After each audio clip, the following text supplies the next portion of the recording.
بسم اللہ الرحمن الرحیم الحمدللہ رب العالمین الصلاۃ والسلام علی خاتم النبیین اللہم صلی علی سیدنا محمد وعلی آل سیدنا محمد۔ السلام علیکم ورحمۃ اللہ وبرکاتہ۔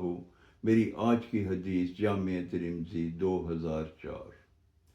دو جہانوں کے سردار، سرور ذیشان، محبوب رحمان عز و جل حضرت محمد صلی اللہ علیہ وآلہ وسلم نے ارشاد فرمایا کہ جنت میں جانے کے لیے دو بڑی چیزیں ہیں، ایک خوف یعنی اللہ کا تقوی اور دوسرا اچھے اخلاق۔ اس حدیث مبارکہ کا یہ مفہوم ہے کہ نبی کریم حضرت محمد صلی اللہ علیہ وآلہ وسلم نے ہم پہ واضح کر دیا کہ جو بندہ جنت میں داخل ہوتا ہے وہ ان دو چیزوں پہ عمل کرے۔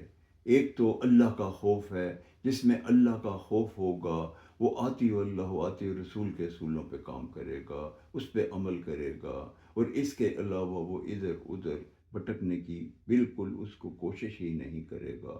اور دوسرا اچھے اخلاق، جس بندے کا اچھا اخلاق ہوگا ہر بندہ اس سے خوش ہوگا اور وہ ہر بندے کے ساتھ صلہ رحمی کرے گا۔